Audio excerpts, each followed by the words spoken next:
15, I would be expected to study in a quiet room. So my childhood was in a quiet room with a desk and a yellow pad and lots of math books. And so my dad would take a math book and count the number of pages and divide by 10. And he would expect me to study for 10 pages a day for 4 hours a day.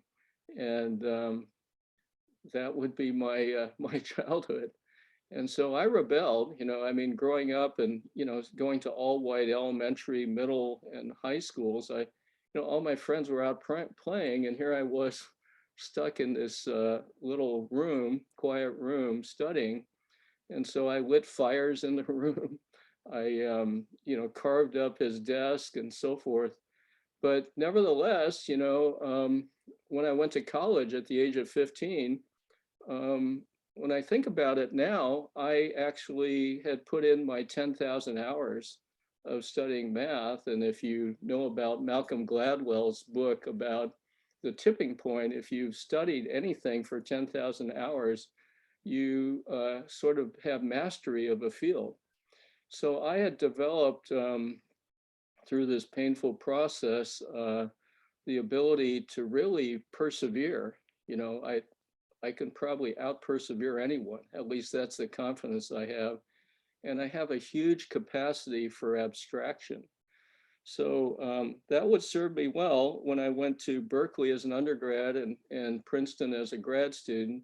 And I would graduate from Princeton and become the very first American-born Asian professor at UC San Diego.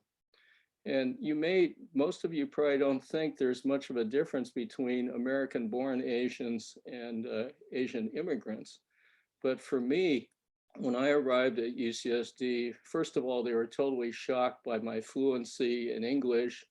My students were amazed that I loved hamburgers and pizza, Carole King and James Taylor and the Beatles and the Lakers. And of course, they expected me to be like an immigrant. So they expected me to have the white shirt and the black polyester pants and the slide rule attached to my belt and also the plastic pen holder, in your shirt.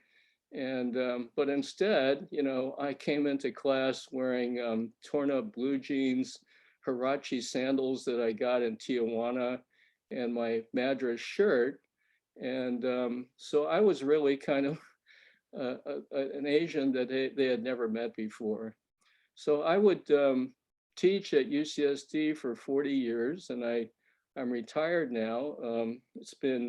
I've been retired for 8 years, and I want to share with you some pictures of what my life is like now. So I'm going to try and share screen, and I haven't done this before, so bear with me. Let's see if I can make this happen here. Um, shares, let's see. I'm going to click on share screen. Oh, I can't share screen with the other participants as sharing. I just unshared it, so you can go ahead now. Can I try it now? Okay, thank you. So can you see this image here?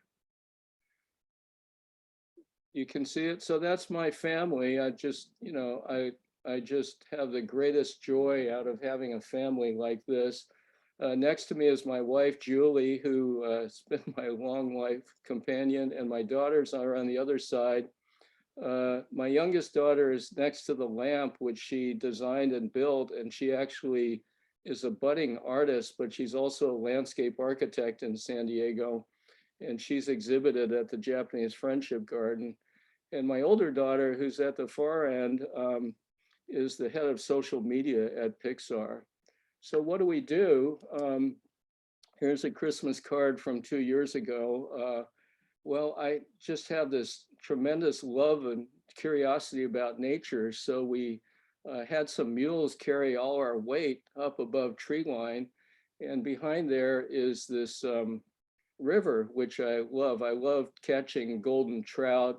I picked up fly fishing.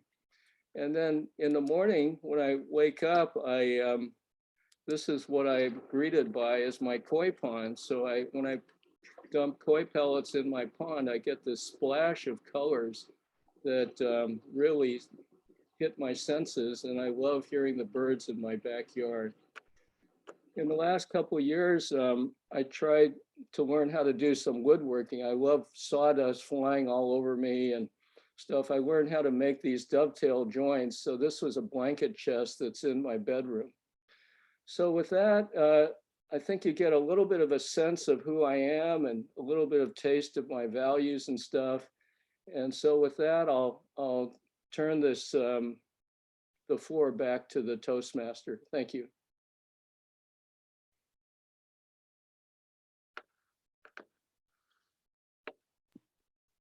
Thank you, Jim.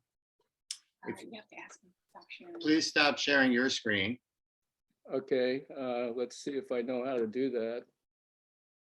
It's the same as the share, but in reverse order.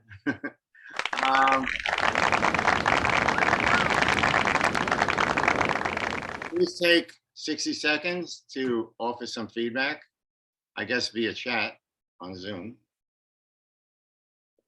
Oh, okay.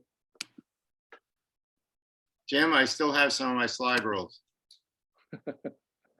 Not Yeah. many people have them anymore. No.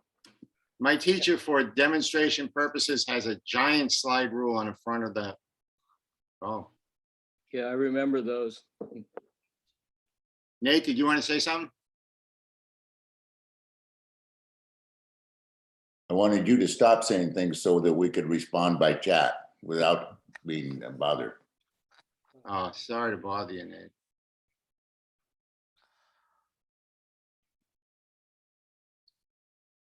Well, Time Andrew, up. I'm glad you have your slide rule. Is our time up? 20 more seconds. Oh, sorry.